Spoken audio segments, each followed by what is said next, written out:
Atos capítulo 16, nós vamos ler do verso 16 ao 25,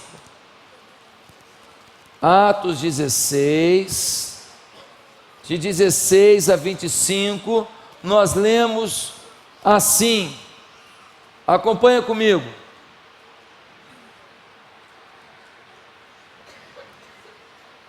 Certo dia, indo nós para o lugar de oração, encontramos uma escrava que tinha um espírito pelo qual predizia o futuro. Ela ganhava muito dinheiro para os seus senhores com adivinhações. Essa moça seguia a Paulo e a nós, gritando: estes homens são servos do Deus Altíssimo, eles anunciam o caminho da salvação. Ela continuou fazendo isso por muitos dias. Finalmente, Paulo ficou indignado, voltou-se e disse ao Espírito: em nome de Jesus Cristo, eu lhe ordeno que saia dela. No mesmo instante, o Espírito a deixou. Percebendo que a sua esperança de lucro tinha se acabado, os donos da escrava agarraram Paulo e Silas e os arrastaram para a praça principal, diante das autoridades, e levando-os aos magistrados, disseram: estes homens são judeus e estão perturbando nossa cidade, propagando costumes a nós romanos, que não é permitido aceitar nem praticar. A multidão ajuntou-se contra Paulo e Silas, e os magistrados ordenaram que lhes tirassem as roupas e fossem açoitados. Depois de serem severamente açoitados, foram lançados na prisão. O carcereiro recebeu instrução para vigiá-los com cuidado. Tendo recebido tais ordens, ele os lançou no cárcere interior e lhes prendeu os pés no tronco. Por volta da meia-noite, Paulo e Silas estavam orando e cantando hinos a Deus, e os outros presos os ouviam. De repente, houve um terremoto violento, que os alicerces da prisão foram abalados. Imediatamente, todas as portas se abriram e as correntes de todos se soltaram. Que Deus nos abençoe pela sua palavra, amém? Meus amados irmãos, é impressionante como a nossa vida é corrida, não é mesmo? Gente, que correria. Como é que foi hoje de manhã? Meu Deus, de repente hoje de manhã teve uma discussão já. Não vão atrasar não, hein? Você deixa tudo para a última hora, porque você não viu isso ontem. De repente, minha irmã, você quando estava provando a sua nona vestimenta, o seu marido, que não tem paciência nenhuma, porque, puxa vida, testar 10 roupas antes de ir para um lugar é tão normal no universo feminino, e ele que não tem paciência, esse homem não tem paciência, você testando a sua nona roupa, ele já reclamou. Olha só, que absurdo, não é? Então, gente, que correria. Às vezes a gente corre de um lado para o outro e ainda fica tanta coisa a fazer, não é? A impressão que a gente tem é que a gente não fez nada. A semana passou, ficou tanta coisa na lista de pendentes que parece que você não trabalhou, parece que você não produziu, parece que você não conseguiu. Parece que a semana não foi produtiva. É bem conhecida aquela ilustração de uma professora que chegou diante dos alunos e disse: olha, eu tenho aqui um vidro, e dentro desse vidro eu tenho pedras grandes, e as pedras estavam até a boca do vidro, e ela falou para os alunos: queridos, o vidro está cheio? E aí os alunos disseram: está. Ela foi e tirou de trás da mesa um balde cheio de pequenas pedras, e ela vem naquele vidro e despeja, e aí as pedrinhas vão se arrumando entre as pedras grandes. e ela vai chacoalhar um pouco assim o vidro, e as pedrinhas vão se arrumando, ela joga mais pedrinha, e aí fica de pedrinha até em cima. Aí ela fala assim: e agora, gente, está cheio o vidro? Eles falam: agora está cheio sim. Ela vai, tira um balde de areia de trás da mesa, e ela começa a jogar areia, e a areia vai se arrumando entre as pedrinhas, ela balança o vidro, e a areia vai se arrumando, e aí fica de areia até o topo. Ela fala: e agora, gente, está cheio o vidro? Eles falam: agora tá. Ela vai lá, pega um balde com água e começa a jogar água. Aquela água vai e faz assim, ó, puxa a areia se intensifica no fundo, e ainda sobe um pouco de água, e a água vai até o topo daquele vidro. Meus amados irmãos, qual é a grande lição aqui? A grande lição é que se as pedras grandes não entrarem primeiro, elas não entram mais. Se eu encher de areia, as pedras grandes não vão entrar. Se eu encher de pedrinha, as pedras grandes não vão entrar. Mas se eu colocar as pedras grandes, ainda vai dar para colocar muita pedrinha e muita areia e muita água. Na nossa vida, nós temos tanta correria, que a gente não está botando na nossa vida, às vezes, as pedras grandes, as prioridades. Quais são as prioridades da nossa vida? Quais são as coisas mais importantes para você? O que não pode faltar na sua história? O que tem que preencher o seu tempo com prioridade total? O nosso discurso às vezes é bonito, mas a nossa prática é pobre. Por isso hoje eu quero anunciar um tema para você, e o tema da mensagem de hoje é: não dá para ficar sem orar.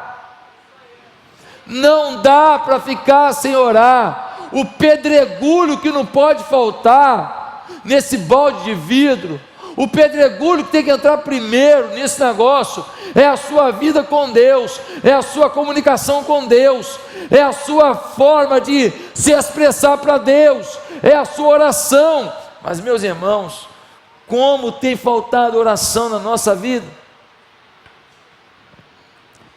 Nosso discurso é bonito: ora que Deus faz, posso todas as coisas naquele que nos fortalece. Vamos orar, irmãos. O discurso é bonito, querido, mas a prática é medíocre. Infelizmente, não entendemos ainda o quanto a oração interfere mais em quem nos tornamos do que naquilo que Deus há de fazer. A oração tem mais a ver com o que eu me torno, independente se Ele vai responder ou não às minhas orações, independente se Ele vai dar ou não o que eu pedi, independente se Ele vai curar ou não a quem eu supliquei, independente se Ele vai conceder um emprego novo ou não para mim, que não estou mais satisfeito no meu emprego, independente se eu vou conseguir ou não uma passagem que eu queria para visitar um lugar, independente se eu vou ser promovido ou não na empresa, independente das minhas orações serem atendidas ou não, na oração eu me torno o que Deus quer que eu seja.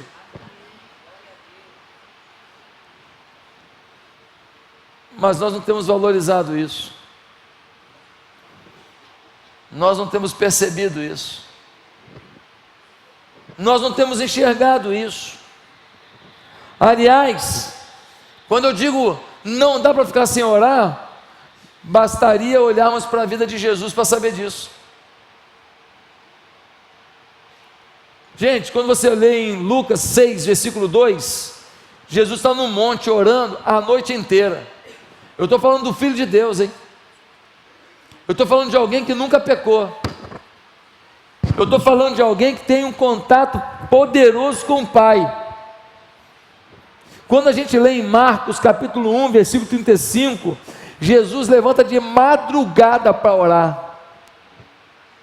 Quando a gente lê em Lucas capítulo 18, de 1 a 6, Jesus conta a história de um juiz iníquo, que julgou a causa de uma viúva. Por quê? Porque ela insistiu Ela ficou ali martelando: daqui eu não saio, eu quero que o Senhor me julgue, eu quero que o Senhor faça isso, eu quero que o Senhor faça. E ficou ali, e por causa disso ela foi atendida.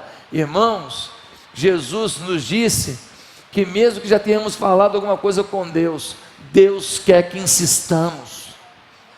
Deus quer que a gente repita e repita e repita o que a gente precisa. Deus quer que a gente fale o que a gente está querendo. Deus quer que a gente trate a nossa relação com Ele, discutir a relação com Deus diariamente. Irmãos, não dá para ficar sem orar quando a gente olha a própria vida de Jesus. Agora, alguém disse que nós temos gigantes no púlpito, gigantes na adoração, mas pigmeus na oração. Pessoas que fazem uma música bonita, uma pregação bonita, uma coordenação bonita, um empreendedorismo religioso bonito, em cima do seu talento, da sua força, do seu marketing, da sua capacidade, mas não fruto de uma consistente vida com Deus, de uma vida piedosa com Deus, de uma vida apaixonada por Deus. O sorriso que expressam para esse público não é o sorriso do Espírito Santo por amor, é o sorriso da cativação por interesse. O abraço que dão não é o abraço da paixão, da irmandade, mas é o abraço da oportunidade, para que a fama aumente, para que um objetivo seja atingido. Meus amados irmãos, infelizmente, muita coisa tem acontecido no reino de Deus que nada tem a ver com o rei desse reino. O Spurgeon, grande pregador, Charles Spurgeon, ele vai dizer: a oração fervorosa, se ministros não são dedicados à oração, são dignos de lástima. Todos os livros são como vácuo diante da intimidade com o Senhor. Todos os livros são como vácuo diante da intimidade com o Senhor. Irmão, você vale mais pelo que você ora do que pelo que você faz. Você vale mais pelo que você inspira, naquilo que você recebeu de Deus, do que daquilo que você inspira pelo seu discurso bonito, decorado, aprendido. A gente canta aquela música que está agora tão conhecida: continua sendo Deus. Se Ele fizer, continua sendo Deus. Se Ele não fizer, continua sendo Deus. Mas na hora que Ele não faz, meu irmão, na hora que Ele não faz, o discurso ficou no esquecimento, e a gente reage de uma forma carnal, humana. A gente quer ajudar Deus, a gente quer fazer do nosso jeito, nós queremos resolver nosso problema, ainda que passemos por cima dos princípios de Deus, por cima da ética de Deus, por cima dos princípios da palavra, pelos princípios do respeito ao próximo, do amor ao próximo. Queridos irmãos, algo que me incomoda é ver o tempo que povos pagãos dedicam à oração. Você vai num país muçulmano e você vê o povo orando e orando do jeito deles. 5 vezes ao dia eles vão para a oração e eles se curvam: ah, pastor, mas ali é uma coisa meio assim, meio assado. Irmão, não estou julgando o mérito aqui, eu não estou julgando aqui se o cara faz que é obrigado, se não fizer ele pode até morrer, eu não sei. Eu só sei de uma coisa: eles oram muitas vezes por um Deus que nada pode fazer. E nós, que conhecemos o Deus que pode tudo, que pode mudar a história da nossa cidade, pode mudar a história do nosso país, pode mudar a nossa história, pode mudar a história do nosso filho, do nosso marido, da nossa esposa, da nossa filha, pode mudar a história da nossa mãe, do nosso pai, do nosso vizinho, de uma contenda na nossa vida, de uma guerra na nossa vida, e nós não oramos. Queremos resolver em cima da estratégia, da técnica, da nossa conversa, do nosso enviar de alguém para conversar por nós, mas nós não queremos nos debruçar e falar: Deus, resolve isso, Deus, faz alguma coisa, Deus, opera uma maravilha, Deus. Não confiamos que Deus sabe a melhor maneira de conduzir tudo que vivemos. No texto que a gente acabou de ler, nós vemos um pouquinho antes que Paulo e Silas, eles saíram de uma cidade de Filipos, e quando saíram daquela cidade, eles pararam na beira de um rio para orar. Agora, eles vêm para Tiatira, eles ficam hospedados na casa de uma mulher chamada Lídia, uma vendedora de púrpura, e eles estão naquela casa, e todos os dias, eles arrumam um cantinho para orar. Eu não sei qual é o cantinho deles, mas o versículo 16, certo dia, indo nós para o lugar de oração, certo dia, eles iam para oração, todos os dias, Paulo e Silas tinham tempo com Deus, mas todo dia que eles estavam indo para o lugar da oração, tinha uma menina que fazia adivinhações. O diabo não sabe o futuro, mas ele pode saber coisas do passado. O diabo não sabe tudo, mas ele sabe algumas coisas, ele confunde. Ele fala uma coisa do passado que ele sabe, e ele fala uma coisa do futuro que ele não sabe, ele mistura uma coisa com a outra, e gera confusão na cabeça de muita gente. E aquela menina está ali fazendo adivinhações, e para ouvir as adivinhações, o pessoal paga dinheiro, e os donos daquela menina, os exploradores dela, estão enchendo o bolso de dinheiro à custa da menina. E a menina, quando Paulo e Silas passavam, ela dizia: esses são servos do Deus vivo, eles pregam o caminho da salvação. Discurso bonito, discurso interessante, discurso correto. Mas diz a Bíblia que ela fez isso 1 dia, 2 dias, 3 dias, foi fazendo isso até que um dia Paulo, vendo que o diabo estava no coração, na vida daquela menina, que um espírito maligno dominava aquela menina, e por isso ela fazia aquelas adivinhações. Paulo repreende o espírito e diz: sai dela agora. E imediatamente o espírito maligno saiu da garota. Quando o espírito maligno saiu da garota, é impressionante. Quando o espírito maligno sai, fica nítido que ele saiu, porque não tiveram a menor dúvida. Imediatamente os donos dela, os senhores daquela menina, os que exploravam aquela garota, falaram: opa, perdemos nossa fonte de renda, perdemos nosso din-din, perdemos nosso dinheiro fácil. E eles pegam Paulo e Silas e arrastam Paulo e Silas até a praça, viram para os magistrados e dizem: olha, estão pregando coisas aqui contra a nossa cultura romana, esses homens não merecem viver, e eles são açoitados. O açoite era uma coisa muito tranquila, você pegava assim um fio de couro, muitas vezes na ponta daquele fio de couro, você amarrava pedaços de metal, e você vinha e arremessava aquele fio de couro sobre as costas da pessoa.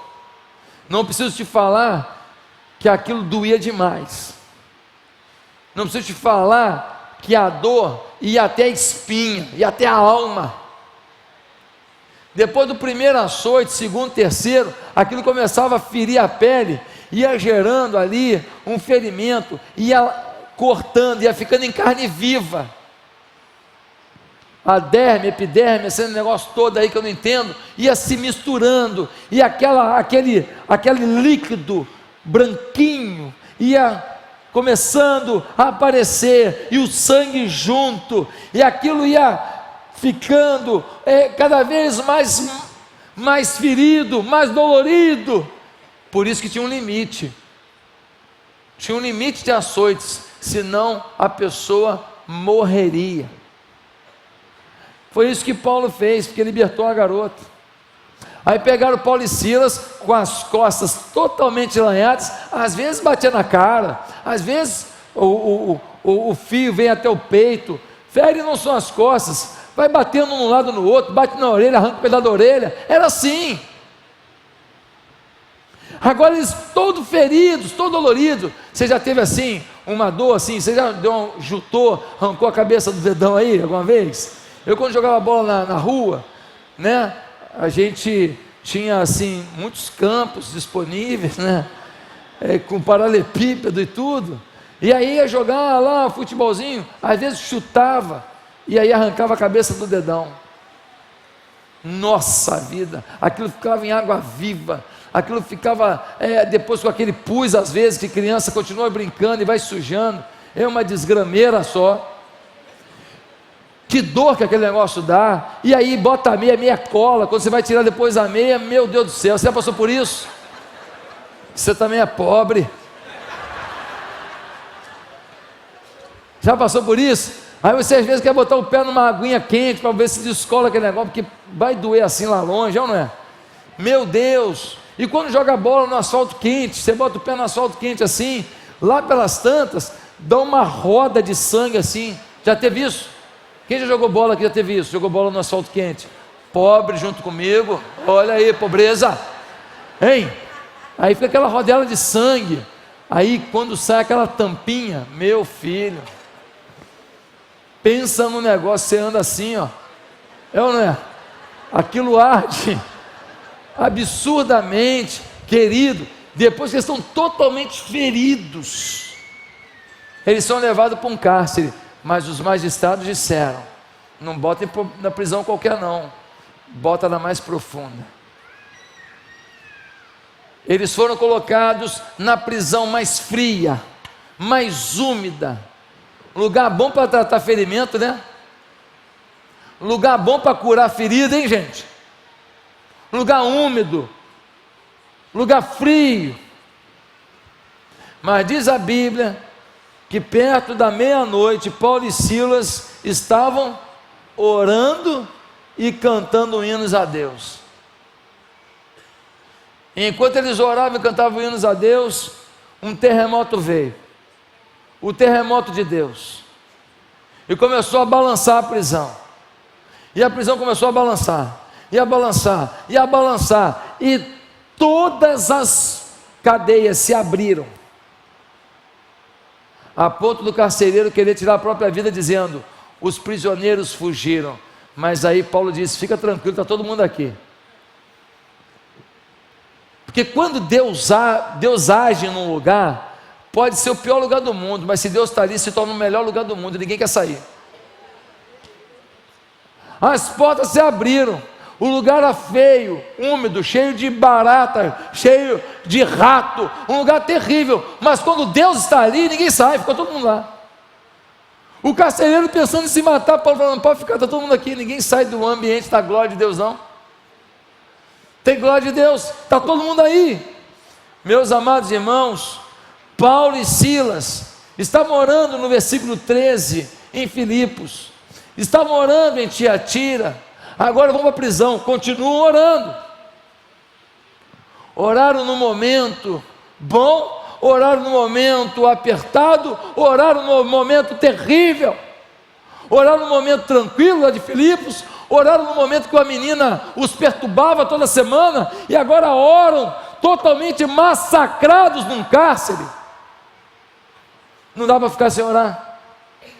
Mas o que gerou essa atitude neles? O que Paulo e Silas entendiam que a gente não está entendendo?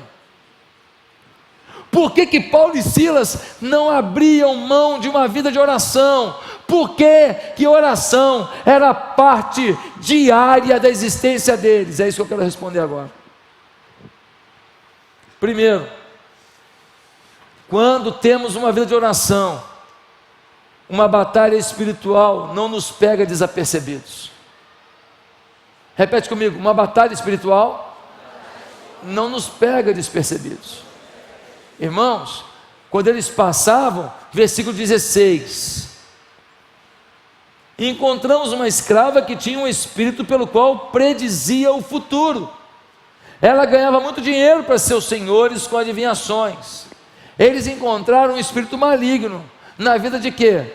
de um endemoniado, lá com um capuz de endemoniado, com um garfo de diabo na mão? Não, de uma moça. Você nunca sabe onde que está um endemoniado.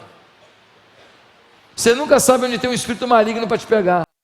Uma mocinha, talvez bonitinha, talvez, olha, com um olhar lindo, talvez com uma boquinha linda, talvez com uma pele bonita, talvez com um cabelinho bonitinho, talvez muito bem arrumadinha, uma moça. Mas o texto diz que tinha nela um espírito maligno de adivinhação. Querido, quando você tem a vida de oração, uma batalha espiritual não te pega desapercebido. A menina estava ali, é uma menina, e para piorar a situação, para confundir mais, ela estava falando coisas bonitas.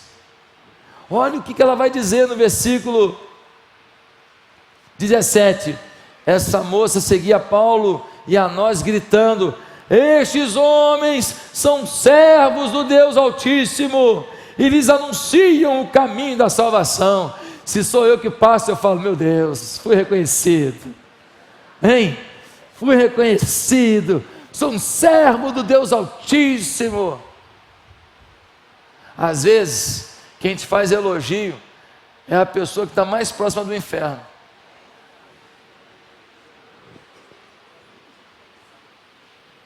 Às vezes, quem te faz elogio quer te tirar da lealdade a teu pastor, tua igreja. Às vezes, quem quer te fazer elogio quer te tirar do teu casamento. Às vezes, quem te faz elogio quer te tirar do espírito de brandura diante de um problema que você teve na igreja. Às vezes, quem te faz elogio está te cantando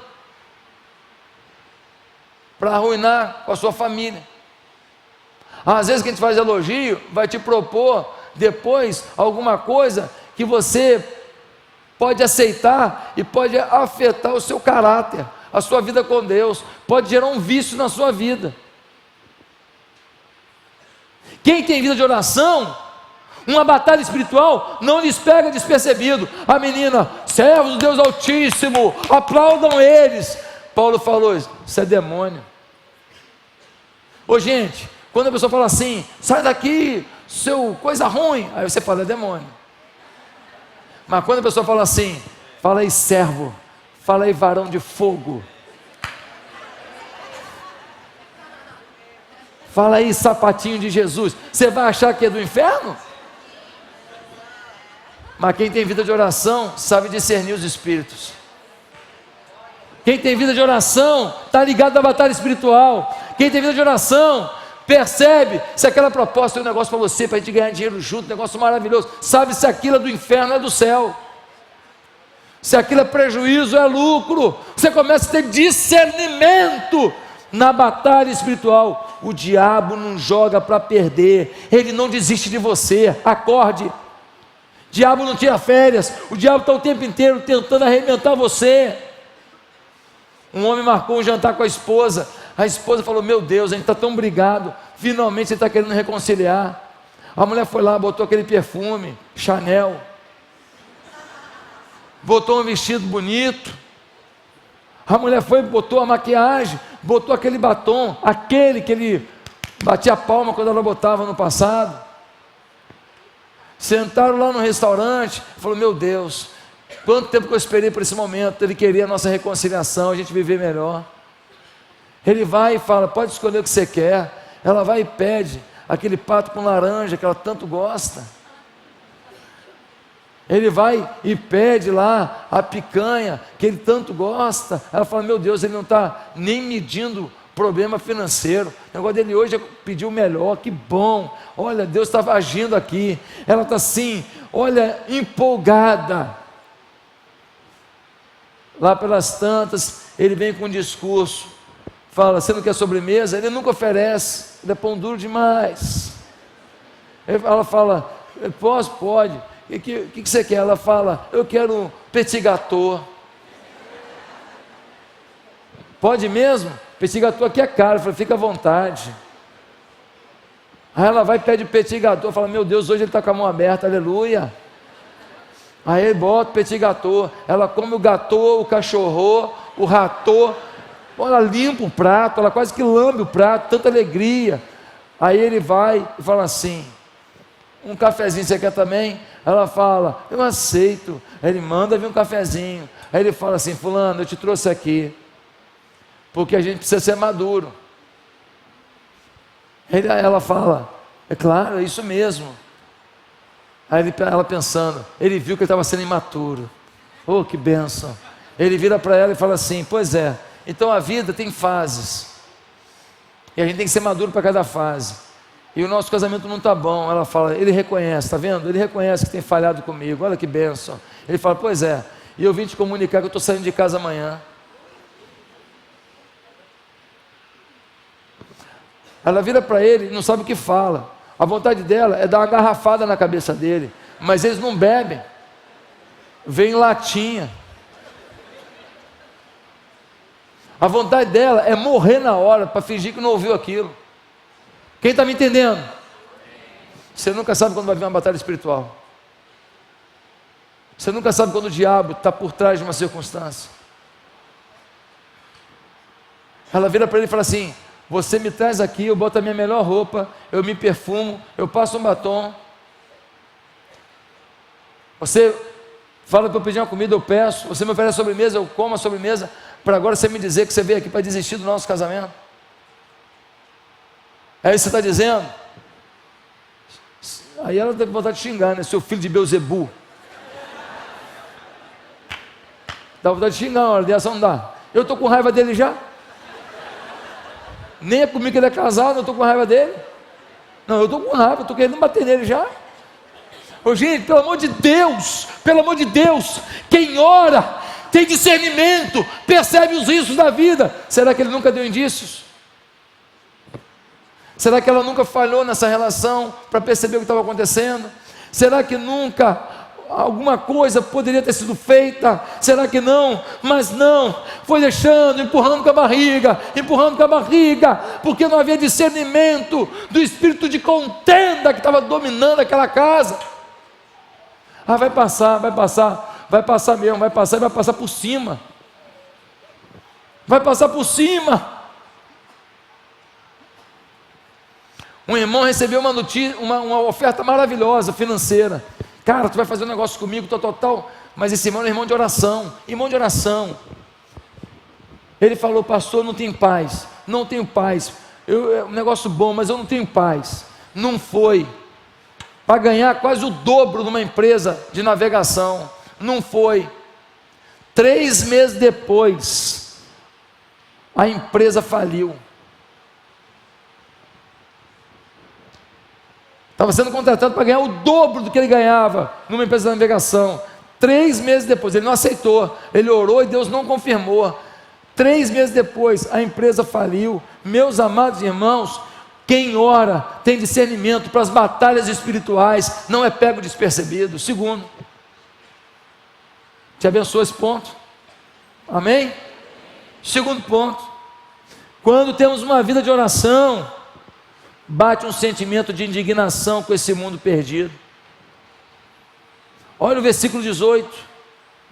Nós vemos no versículo 18 assim, ó. Paulo ficou indignado, voltou-se e disse ao Espírito: em nome de Jesus Cristo eu lhe ordeno que saia dela. Bateu o espírito de indignação. Sabe o problema de hoje? O problema de hoje é que a gente está confundindo indignação com pessoas, com indignação com circunstâncias. Estamos confundindo indignação com pessoas, com indignação com pecado. Uma coisa, outra coisa. Nós estamos, em nome de aceitar pessoas, aceitando na verdade o pecado das pessoas.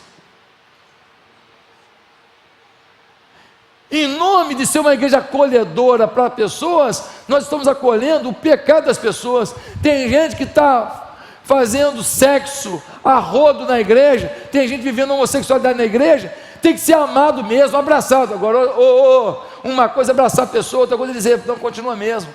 Não posso falar continua mesmo não, porque ele vai se lascar, ele vai se dar mal. Amar é falar o que o outro não quer ouvir. Você está errado, filho. Está errado, filho. Ah, mas namoro é difícil segurar, Então, meu filho, corta. Vai lá, meu filho, vai lá. Corta esse relacionamento. E corta outras coisas também se quiser. Sai cortando.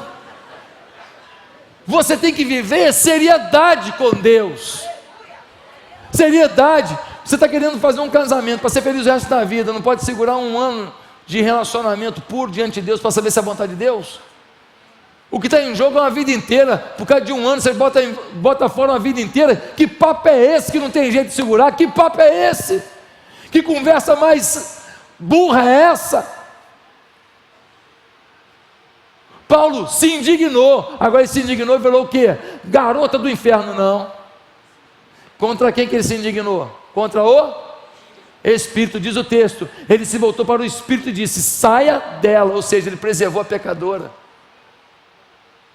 Ele preservou a pecadora, mas ele afrontou o Espírito sobre a pecadora. Nós sabemos amar o pecador, mas afrontar os espíritos malignos que têm afrontado a santidade de Deus na vida deles. Tem algumas igrejas que elas têm atraído muita gente. O louvor é maravilhoso, é encantador. Eu tenho estudado isso em alguns movimentos muito fortes no mundo. Mas uma conclusão eu cheguei. Há igrejas que estão atraindo muitos jovens através de uma música, de um ambiente acolhedor, mas tem um problema: não tocam no assunto santidade. Não tocam. Não tocam. É tudo muito. É Deus, é o amor. Deus conta com você. Vamos servir aos pobres, vamos ajudar as pessoas. Fraternidade, adoração. Receba Deus, êxtase de Deus. É um frisson danado. Só tem um problema: a pessoa está no pecado, está indo para o inferno e tem a sensação de estar no céu.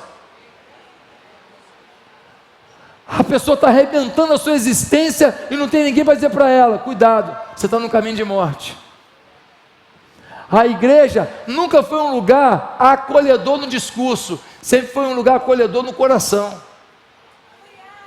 Jesus disse um dia para os fariseus: ô raça de víboras, é um elogio, né, irmão?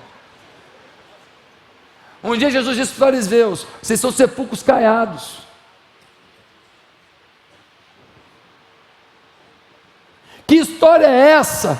Gente, se nós não formos pontuar para as pessoas o que é o certo e errado, deixa eu te falar uma coisa: se Lutero não tivesse feito isso lá na Reforma Protestante, estava todo mundo aqui adorando imagens até hoje. Se Lutero não tivesse se posicionado na Reforma Protestante, estava todo mundo aqui agora, ó, fazendo um culto em latim, ou latindo, e estava tudo bem, porque o que ia contar era a religiosidade, não a fé. O que ia contar era o discurso e não a vivência. Nós temos que trazer, por exemplo, um travesti para a igreja. Vamos trazer. Pastor, mas a igreja está preparada? Ele passa no primeiro banco aqui, com uns peitão de 2 litros. Nós vamos amar esse travesti. Vamos abraçar esse travesti. Nós vamos dizer para ele: você pode vir com o seu silicone, você pode vir com sua peruca, pode vir com o que você quiser para cá, você é muito bem-vindo aqui. Agora eu nunca vou dizer para ele: aqui ó, Jesus está satisfeito com a vida que você está levando, não. Isso não vou dizer não. Sabe o nome disso? Covardia. Sabe o nome disso? Safadeza. Sabe o nome disso? Prostituição do púlpito. Ele precisa ser ajudado. O amor faz com que ele queira mudança, e ele será ajudado. E nós vamos enfiar lá uma seringa para arrancar aquele silicone. Nós vamos ajudar ele. Nós vamos apoiar. Irmãos, essa igreja está aberta a qualquer tipo de pessoa. Os caras cheios de piercing no umbigo, na cara, no nariz, na orelha, dentro do útero. Pode vir, não tem problema nenhum não. Agora, se ele fuma o baseado dele, vamos falar: querido, você não precisa disso não. Tem um êxtase melhor que tudo isso, é o do Espírito Santo. Epa! É esse que eu quero! É esse! O Espírito Santo agindo, dominando, o quarto invadido pela presença do Senhor, a alegria do Espírito Santo na vida, que se reflete mais na maneira que eu vivo do que nos dons que eu tenho. Porque tem gente que tem dom, mas não tem caráter nenhum. Mas tem gente que tem piedade no olhar e ama Jesus e sabe cuidar de pessoas. Bate um sentimento de indignação contra o pecado, não contra o pecador. Terceiro lugar, quem tem uma vida de oração tem autoridade espiritual. Autoridade. Olha o versículo 18. Ele virou para o espírito maligno e disse: em nome de Jesus Cristo, eu lhe ordeno, saia dela. Ele não falou: qual é o seu nome? Você é primo da Pombagira? Você conhece Zé Pilintra? Da onde você vem? Para onde você vai? Irmão, não teve discurso, tem conversa. Que se dane de onde ele veio, só sei para onde que ele vai, para o quinto dos infernos. Ele vai para o lugar dele. Ele vira e fala assim: sai em nome de Jesus da menina, sai dela, pare de perturbar a garota. Irmãos, olha que coisa linda, a autoridade espiritual do apóstolo Paulo. Mas tem um detalhe que chama a atenção. Por que ele não expulsou o demônio no primeiro dia? Por que não foi no primeiro dia? Ué, tem uma endemoniada ali, vai lá e liberta logo. Porque quando a gente tem vida de oração, a gente tem discernimento do momento oportuno, do tempo de Deus, da hora de fazer as coisas, da hora de acordar e da hora de desacordar, da hora de orientar e na hora de não orientar, da hora de discursar e na hora de calar. Irmãos amados, esse homem tinha autoridade espiritual. Quanta coisa que ainda acontece na sua família, na sua empresa, entre os seus amigos, porque você não tem autoridade espiritual. Quantas coisas que o seu filho está vivendo, porque você não está sendo um exemplo de autoridade espiritual. Você pode pensar nisso agora? Você pode pensar um pouquinho nisso agora? Quantos milagres que estão retidos sobre a sua vida, da sua família, porque você vem na igreja, você é maravilhoso, a gente ama você, você é tão importante aqui, você é tão legal, todo mundo gosta de você, mas você não pode dizer: eu tenho autoridade espiritual. Queridos irmãos, numa comunidade do Rio de Janeiro, os traficantes começaram a chutar um menino lá que tinha roubado um dinheiro da boca de fumo, e chuta, e bate, e soco, e chuta, e tudo, o menino já ensanguentado, e eles pegaram: tu vai morrer agora. Pegaram o menino assim, foram arrastando, para levar para um lugar lá daquela comunidade, onde eles matam as pessoas. Alguém foi lá e avisou um pastor. Eu conheço esse pastor. Pastor, vão matar o menino lá. O pastor saiu correndo e veio. Quando chegou lá, estavam os traficantes, tudo armado, tudo com pistola, 38, todo mundo armado até os dentes lá, o chefe da boca presente. O pastor chegou no meio da praça e falou assim: para com isso! Hoje ninguém vai morrer aqui. Provavelmente seria ele. Vamos combinar. Hoje ninguém morre aqui. Hoje eu declaro vida nesse lugar. Pega as armas de vocês e sai daqui. Eu vou cuidar desse garoto. Sabe o nome disso? Autoridade espiritual. Que se tu não tiver autoridade, meu filho, tu vai morrer junto. Uma pessoa estava vivenciando um sequestro. Uma irmãzinha, crente, passou e viu os bandidos com o sequestrador.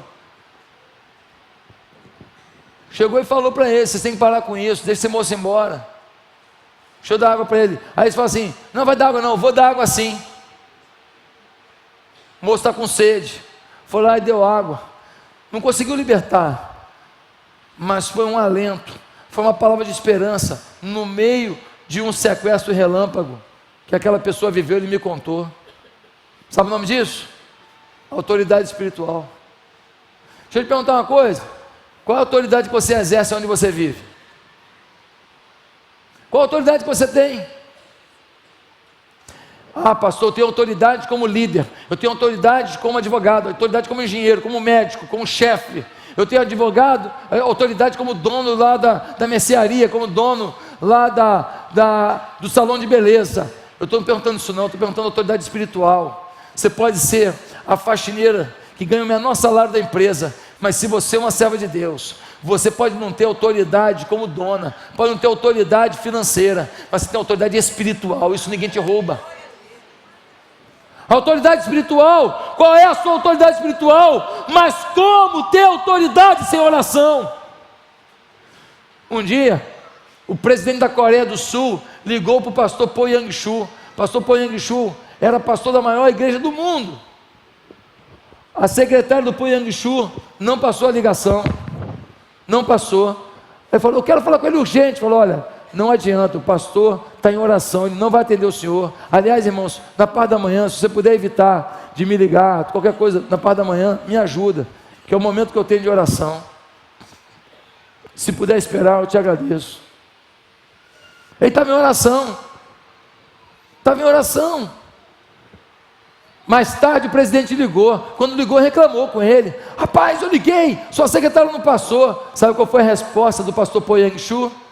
Falou: presidente, eu estava falando com uma pessoa muito mais importante que o senhor. Eu estava falando com Deus. Sabe o nome disso? Autoridade espiritual. Você sabe a história de Abraham Lincoln? Maior presidente da história dos Estados Unidos? Você sabe que ele foi assassinado, não sabe? Você sabe o motivo principal? Vamos lá, galera da história. Pouco tempo antes, ele empreendeu uma lei para conceder liberdade aos escravos nos Estados Unidos. Abraham Lincoln, um servo do Deus vivo, lutou pelas pessoas. Ele conseguiu detonar as influências do Congresso contrárias a isso pela sua autoridade.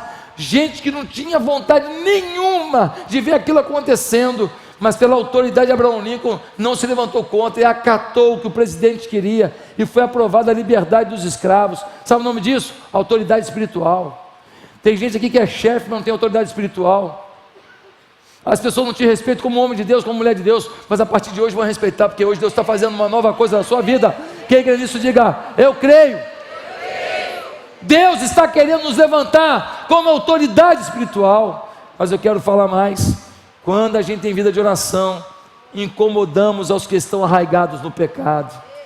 Irmãos, quando ele libertou a garota, meu Deus, os donos da menina, os exploradores da menina, pegaram eles, Paulo e Sílio, e arrastaram, levaram para a praça, açoitaram com a permissão dos magistrados.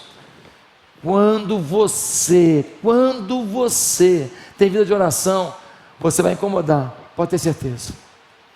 Pastor, hoje eu não incomodo ninguém. Então, meu filho, você não tem vida de oração não. Você não tem vida de oração. Pastor está me julgando. Estou julgando não, estou afirmando. Pastor, mas como é que você pode falar isso? A igreja caía na graça do povo. Eu sei, querido, cai na graça do povo, mas tem sempre alguém incomodado com quem ora.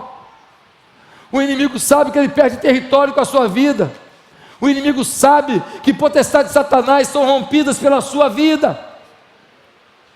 Se você não encontrou com o diabo hoje, provavelmente você está indo na mesma direção, filho. Sempre vai ter alguém, pastor, estou com tanta raiva, a pessoa me falou isso, querido, normal, fica de crise, fica calminho, relax, tranquilo, faz parte, não perde a paz não, continua orando por essa pessoa. Pastor, mas me afrontou do nada, estou com tanta raiva. Não, fica feliz, senão que a sua oração está chegando lá, aquela pessoa vai se converter, hein? Vai para a sua célula, hein? Vai ser líder de célula, hein? Aleluia! Irmão, se está incomodando é porque a oração está chegando, o diabo está retaliando. O diabo só faz contra-ataque quando ele perdeu algum território. Todo contra-ataque do inferno é porque ele perdeu alguma coisa. Para terminar, gente, citar só duas coisas em função da hora. Quando temos vida de oração, não deixamos que as circunstâncias roubem nosso tempo de intimidade com Deus. Eles estavam na prisão, mas perto da meia-noite, Paulo e Silas adoravam a Deus.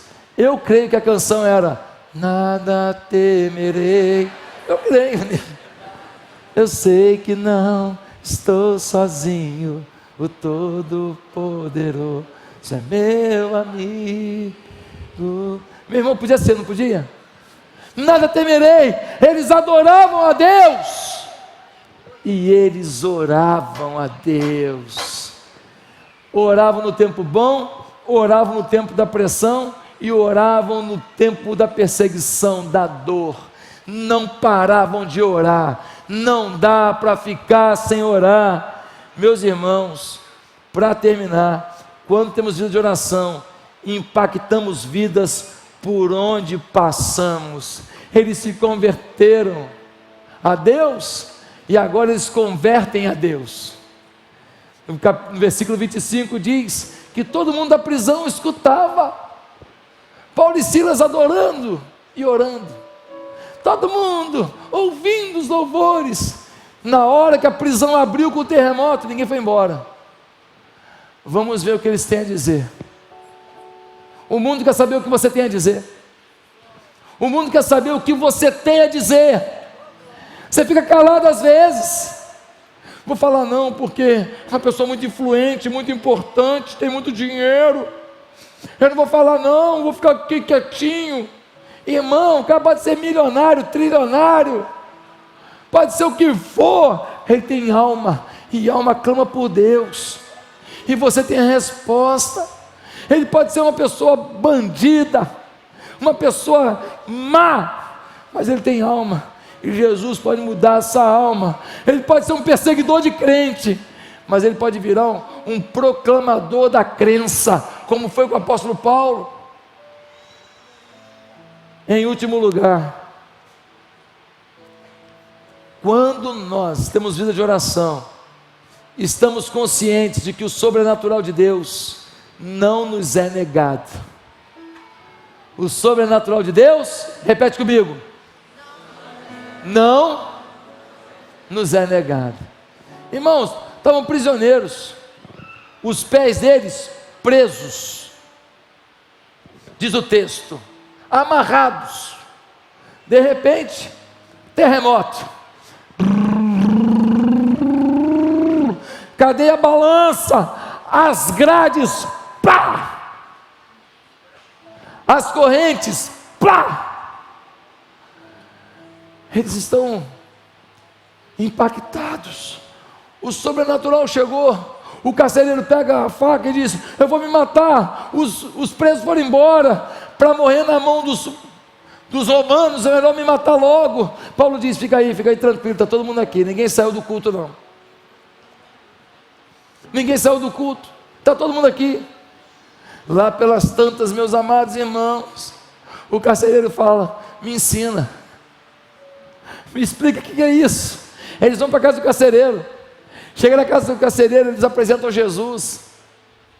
O algoz, o carcereiro, agora se converte. E ele escuta assim: crê no Senhor Jesus Cristo, será salvo tu e a tua casa. A família inteira se converte e é batizada. Meus amados irmãos, quero terminar perguntando: você tem experiências com o sobrenatural? Eu fiz uma viagem, eu fui pregar em Dubai, e quando eu fiz essa viagem, Um dia o meu filho queria fazer um passeio de balão. Aí o meu filho queria fazer um passeio de balão e eu não estava em paz não. Quando chegou de noite, eu tive um sonho. E no meu sonho vinha uma tenda voando.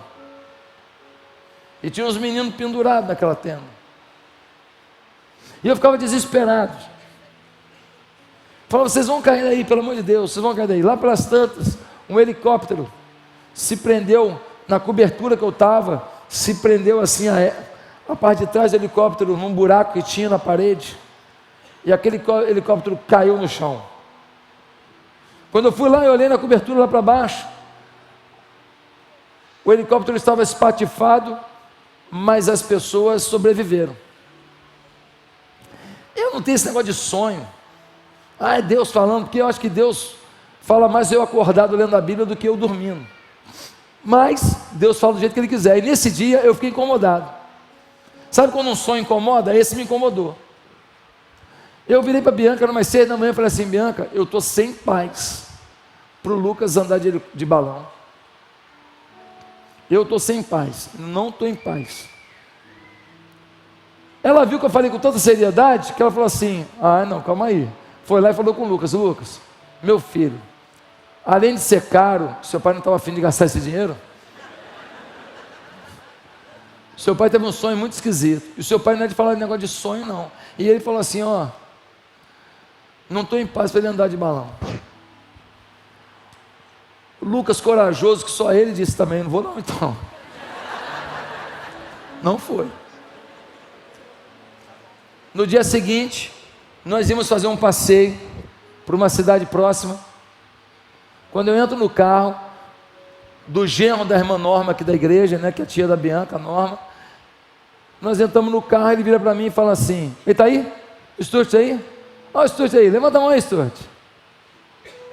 O Stuart vira para mim e fala assim, um balão caiu. Ele fala português já, ele é australiano, ele fala português. Um balão caiu. Eu pensei que ele estava brincando, mas ele está de brincadeira, rapaz. Aqui caiu o balão, não sei o quê. Aqui caiu. Ele falou, não, caiu. Saiu no jornal. O balão caiu. Eu falei, não morreu? Não. Todo mundo se levantou. Só ficaram feridos.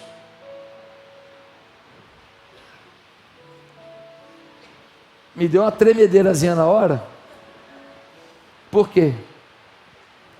Porque no dia do sonho, um balão caiu. Ninguém morreu, mas se machucaram. Podia ser meu filho. O que eu estou dizendo é que Deus não tem obrigação nenhuma de falar comigo em sonho, e você fica comendo feijoada e pedindo para ter sonho. Cuidado. O que eu estou dizendo é que Deus é livre para falar nessa mensagem, para falar na leitura da Bíblia, para falar num sonho, para falar numa música. O caminho é você confirmar na Bíblia tudo, não é ficar vivendo de sonhozinho não, meu irmão, porque tem um pessoal místico, você sonha todo dia, fica achando que é a resposta de Deus, mas nesse dia o incômodo foi diferente, e Deus me falou uma coisa, que preservou meu filho de uma situação. Deus continua falando. Deus é Deus do sobrenatural. Deus é o mesmo ontem, hoje e eternamente. Quem crê nisso, fica de pé e diz, eu creio. Aleluia.